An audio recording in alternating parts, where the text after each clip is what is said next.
오늘은 하나님께서 우리에게 허락하신 2025년이라는 시간에 우리가 절반을 지내고 또 남은 절반을 시작하면서 말씀의 명령에 따라서 감사절기로 지키는 아주 중요한 날입니다. 특별히 성경의 기록으로 맥주 감사절의 의미를 이렇게 보면 하나님께서는 이스라엘 백성들이 그 어렵고 힘들었던 광야 생활을 벗어나 가나안 땅에 정착하여서 정말 어렵게 거두었던 수확의 첫 열매를 드리게 하였는데 이 절기가 바로 맥주 감사절입니다.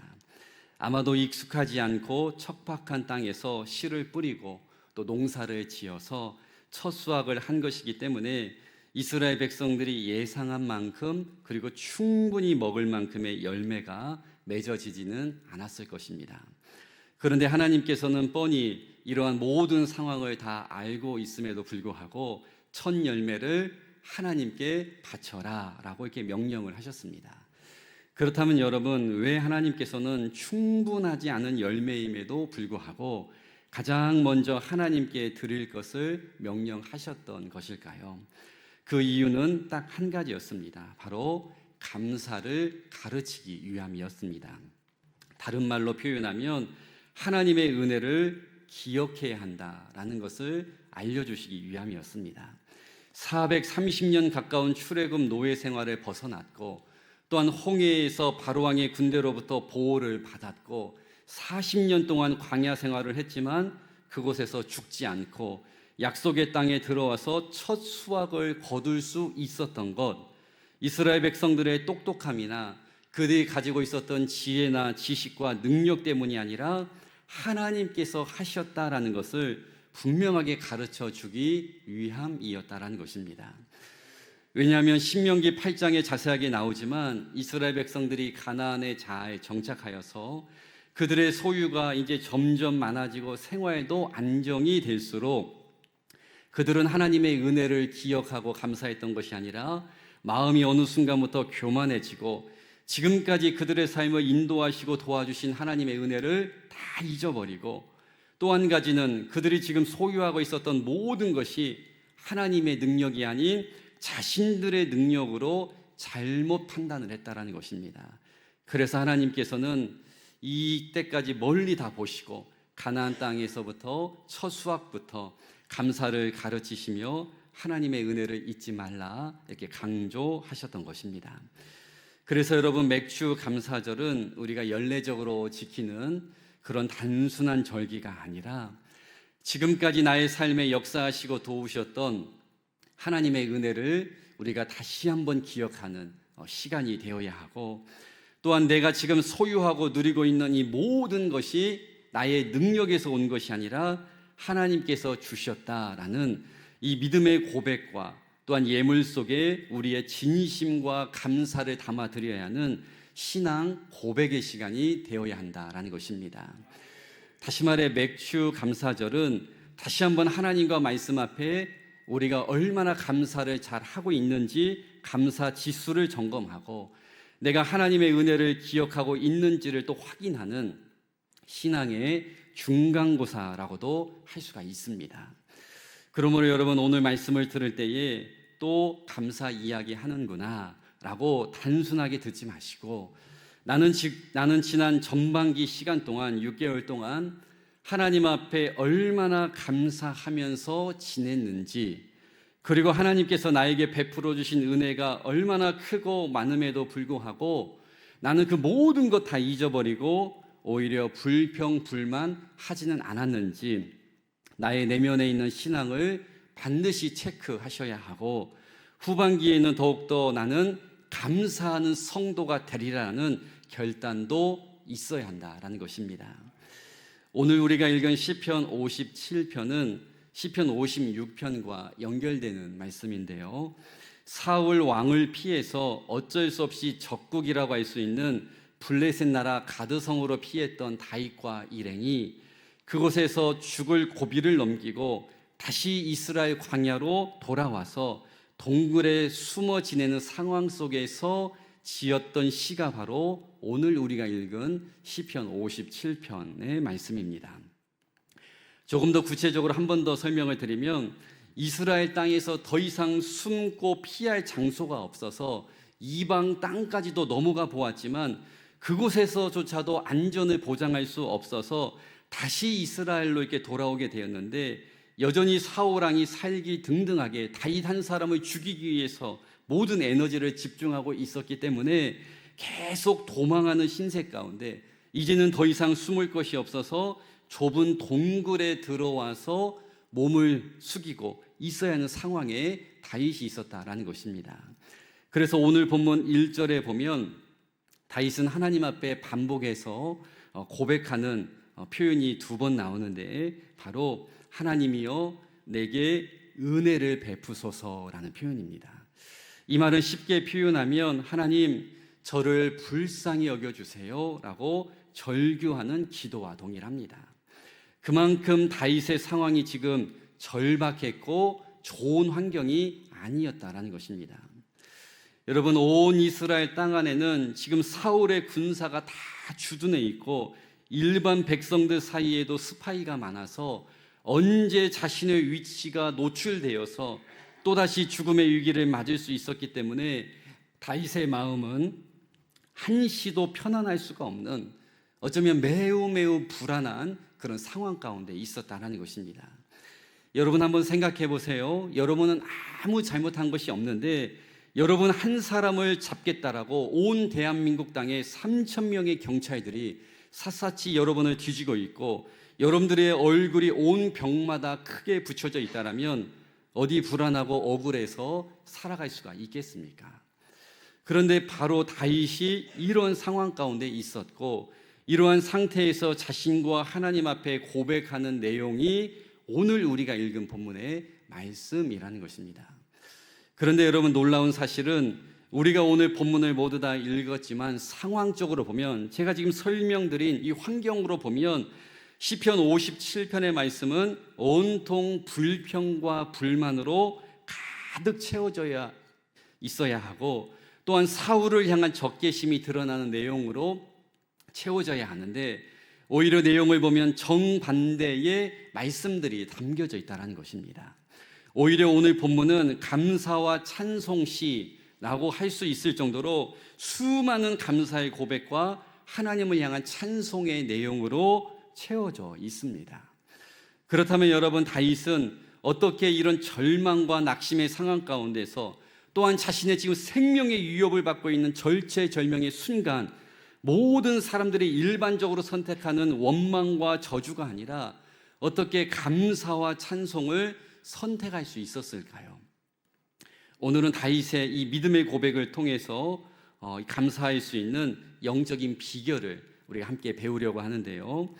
저는 먼저 소망하기를 오늘 말씀을 듣는 우리 백석교회의 모든 성도들은 다윗과 같이 어떠한 상황 속에서도 감사를 선택할 수 있는 믿음의 사람들이 될 수 있기를 주님의 이름으로 간절히 축복합니다. 먼저 제가 7절, 9절 말씀을 연이어서 한번 읽어보겠습니다. 하나님이여 내 마음이 확정되었고 내 마음이 확정되었사오니 내가 노래하고 내가 찬송하리이다.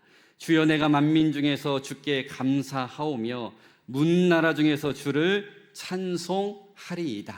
이렇게 고백을 했습니다. 여러분, 제가 앞서 자세하게 설명드렸지만 다윗은 현재 동굴 속에 숨어 있는 아주 비참한 상태였습니다. 동굴 밖을 나가는 순간 생명을 보존할 수가 없기 때문에 가장 밑바닥의 인생의 상태에 와 있었다라는 것입니다. 마음껏 다닐 수도 없는 좁은 동굴 안에 그 어두운 곳에서만 숨어 지내야 하는 가장 안타까운 상황에 놓여져 있었습니다. 그런데 이러한 상황에 있었던 다윗이 지금 하나님 앞에 어떠한 단어를 사용해서 믿음의 고백을 하고 있습니까? 바로 찬송과 감사였다라는 것입니다. 그리고 시편 57편 전체 어느 곳을 보아도 다윗은 불평 불만으로 가득 찬 상태가 아니라 감사와 찬양과 어쩌면 영적인 평안함을 누리고 있었다라는 것을 우리가 알 수가 있습니다. 인간적으로 보면 다윗의 현재 상태는 최악이었지만 그는 그 상황 속에서도 최선의 감사와 찬송을 올려드리고 있었다라는 것입니다. 그렇다면 여러분, 어떻게 이러한 일이 가능했을까요? 어떻게 상황과 환경을 뛰어넘는 감사가 다윗의 삶 속에 넘쳐날 수가 있었을까요? 우리는 그 힌트를 앞서 읽은 7절 말씀에서 발견할 수가 있는데, 다윗은 하나님 앞에 이렇게 결단하며 고백을 했습니다. 하나님이여, 내 마음이 확정되었고 내 마음이 확정되었사오니. 다시 말해, 내 마음은 이미 정해졌다라고 하나님 앞에 고백했다라는 것입니다. 비록 내 눈앞에 상황이 지금 녹록치 않고 모든 상황이 지금 내 뜻대로 펼쳐지지 않고 있지만, 하나님을 향한 내 마음은 절대로 변하지 않을 것이며, 지금 이 순간에도 나에게 은혜를 주시는 나는 하나님께 감사하기로, 어떠한 순간에도 나는 찬양을 포기하지 않기로 내 마음은 이미 하나님 앞에 결정을 했다라고 다윗은 다시 한번 하나님 앞에 고백을 했다라는 것입니다. 여러분, 저도 자주 경험을 하는 일이지만 일반적으로 사람들이 어려움을 당하고 고난을 만나게 되면 두 가지 반응을 보입니다. 첫 번째는 원망하고 불평을 선택합니다. 왜 맨날 나에게만 이런 어려움이 찾아오는지, 왜 하나님께서는 나의 기도에는 도저히 응답을 하시지 않는지, 자신의 모습을 돌아보기보다는 하나님과 이 상황을 탓하면서 원망하고 불평한다라는 것입니다. 그리고 또 한 가지 고난의 순간 우리 삶 속에 나타날 수 있는 일반적인 반응은 바로 희생양을 찾는다라는 것입니다. 내가 이렇게 어렵게 된 것 바로 저 사람 때문이야, 우리 남편 때문이야, 우리 아내 때문이야 라고 탓을 하고, 내가 이렇게 잘못된 것 대통령 때문이야, 이 나라 때문이야 라고 뭔가 원망의 대상을 찾고 희생양을 찾아서 나의 모든 고난의 시각을 그쪽으로 향하게 한다라는 것입니다. 그러나 여러분, 다윗은 그러지 않았다라는 것입니다. 먼저 다윗은 어려움의 순간 원망과 불평을 선택한 것이 아니라, 하나님, 나를 불쌍히 여겨주세요, 하나님, 나를 불쌍히 여겨주세요, 이렇게 두 번 고백하면서 하나님의 은혜를 먼저 구했다라는 것입니다.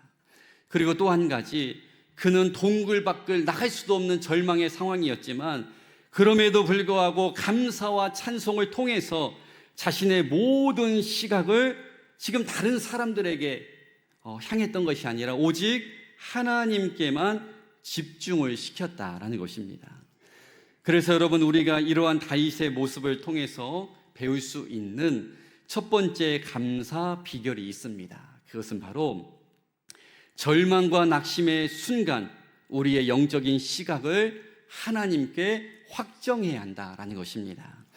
좀 더 쉽게 표현하면, 내 눈앞에 펼쳐진 그 현실보다, 그 상황보다 그 이유에서 앞으로 역사하실 하나님, 그리고 지금까지도 함께 하셨던 하나님의 은혜를 다시 한번 기억하는 영적인 시각이 우리 가운데 있어야 한다는 것입니다.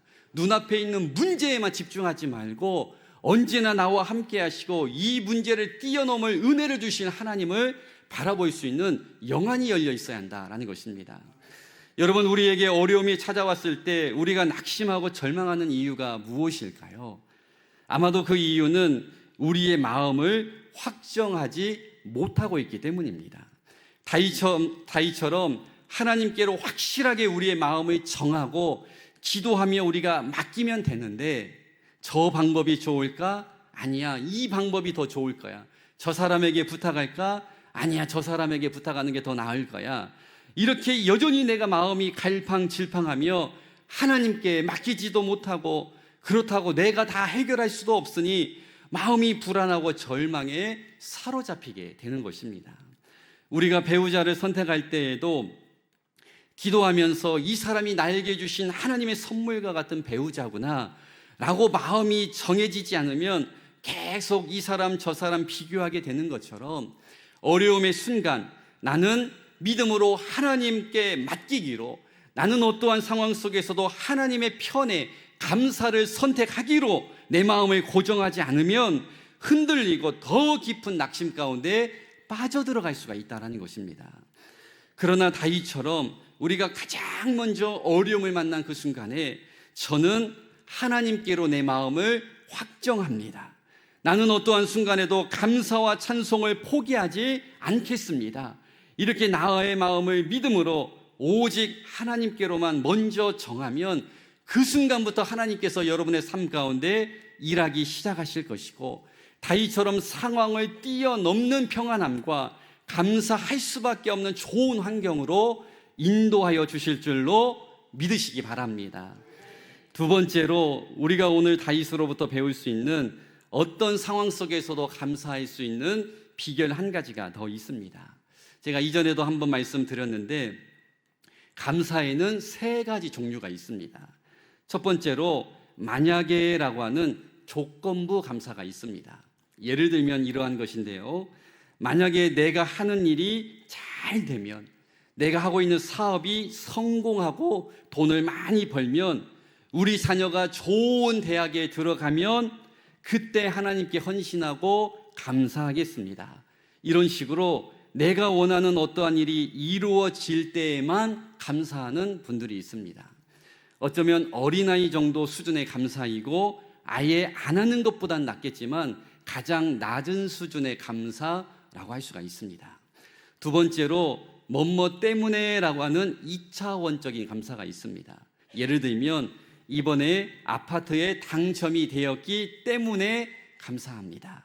이번에 승진했기 때문에 하나님 감사합니다. 이렇게 내가 원하는 무엇인가가 이루어졌거나 내가 받았을 때 그 후에 감사가 이루어진다는 것입니다.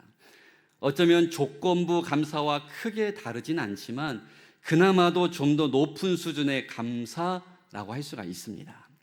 마지막으로 우리가 꼭 배워야 할, 그리고 오늘 본문의 주인공이 실천했던 감사의 종류가 있는데요, 바로 그럼에도 불구하고 감사입니다. 나에게 어려움이 찾아왔고 내 계획대로 일이 되지 않았음에도 불구하고, 그럼에도 불구하고 감사하는 것이 진짜 감사라는 것입니다.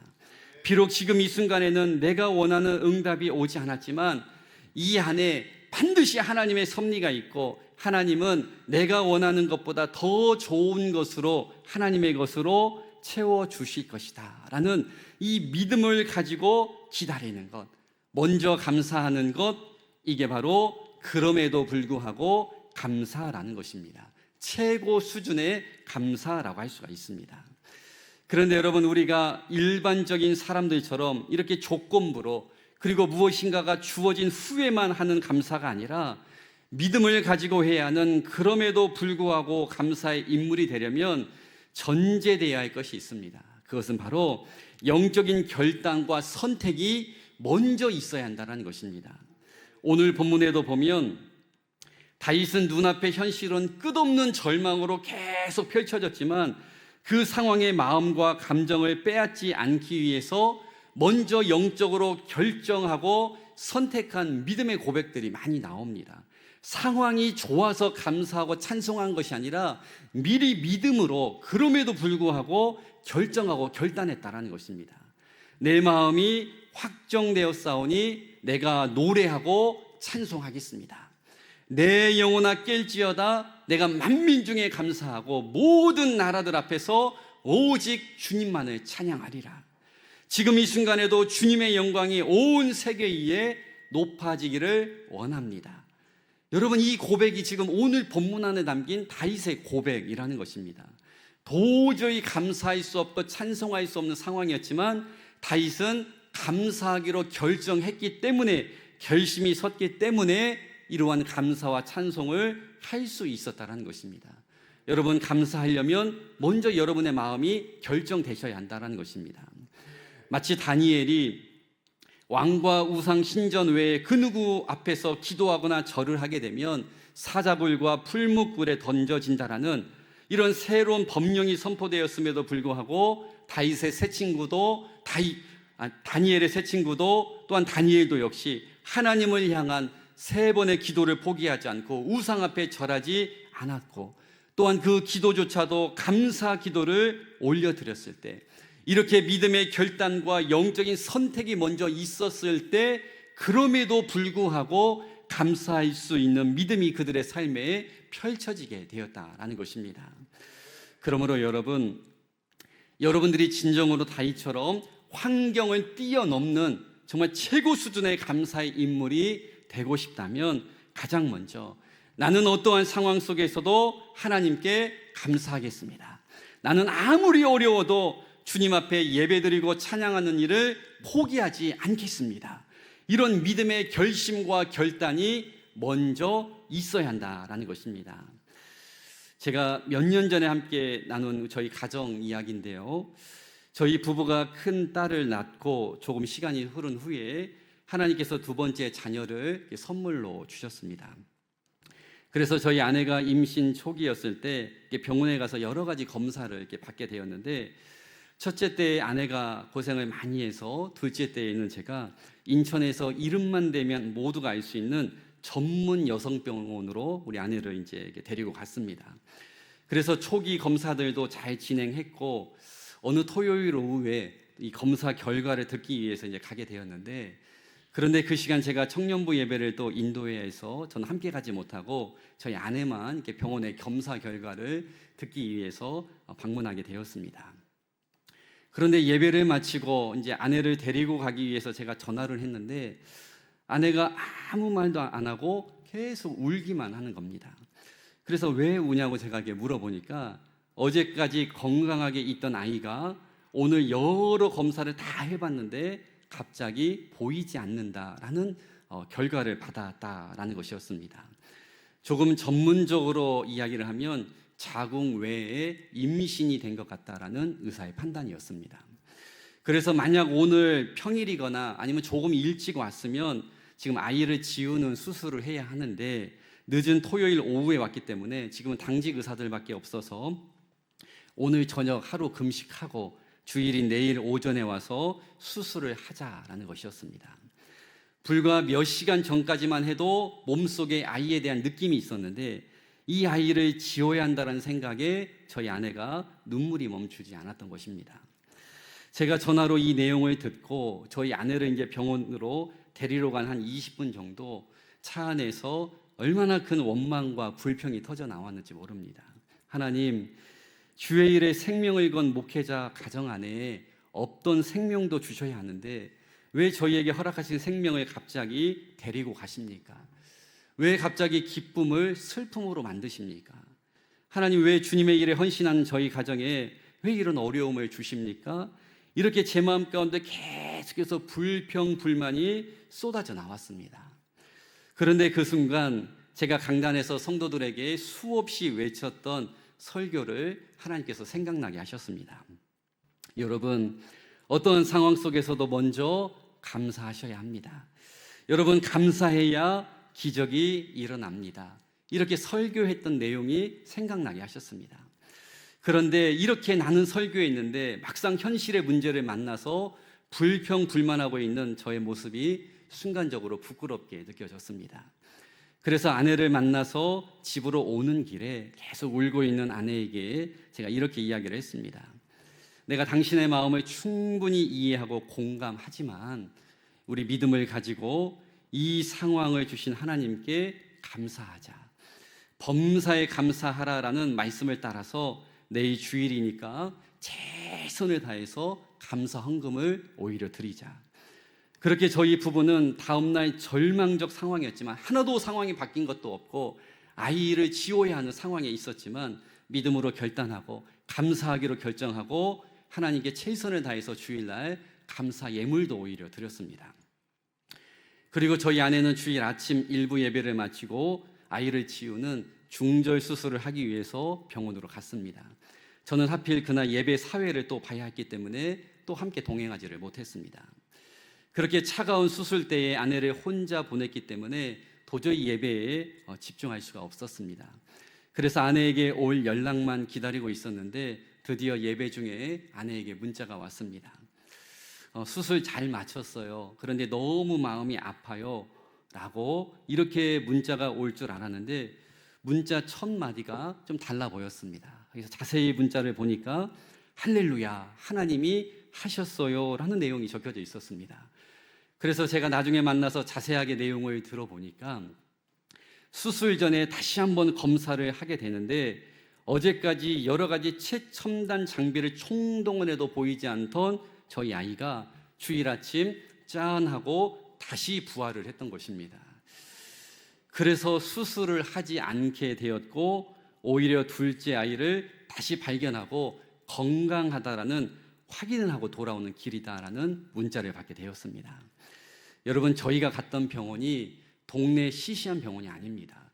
인천에서 손가락에 꼽히는 가장 큰 병원 중에 한 곳인데, 그리고 아주 비싼 의료 장비가 다 준비된 병원입니다.